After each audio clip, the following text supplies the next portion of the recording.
Welcome back to Simply Refined Cooking. This time we're going to be making fried chicken. You're going to learn just how easy it is to make delicious fried chicken in your very own home. The secret behind great fried chicken is in the spices that you use. You can use whatever you like, but I use the oregano, thyme, smoked paprika, onion powder, garlic powder, salt, and black pepper.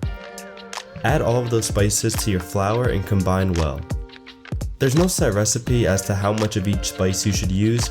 If you want your chicken to have a stronger garlic taste, use a tablespoon or more of garlic powder. If not, use a teaspoon. Adjust the seasonings to your taste and what you like. For the chicken, I'm using chicken thighs, but the legs, wings, and even breasts would work fine.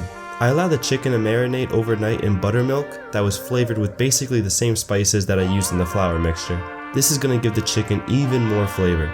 All you need to do is transfer the chicken from the buttermilk mixture into the seasoned flour. If you want, you can repeat this process one more time for even crispier chicken.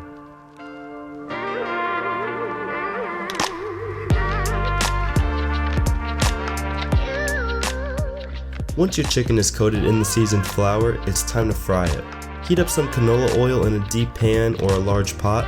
You want the oil to be heated to around 375 degrees Fahrenheit. I would recommend heating the oil to around 400 degrees Fahrenheit just because when you add the chicken to the oil, it's gonna significantly drop the temperature of the oil. I'd rather the oil be too hot than too cold, because if the oil is too hot, you can always add some fresh oil to the pan and that'll help cool the hot oil down. But if your oil is too cold, you can turn up the heat a little bit, but it would still take a couple of minutes for the oil to reach the proper temperature. So try to have the oil a little bit hotter than you think it should be. Fry the chicken until it is golden brown on both sides. Once you have a really nice golden color, the chicken should be cooked, but if it's not, you can just finish the cooking in the oven.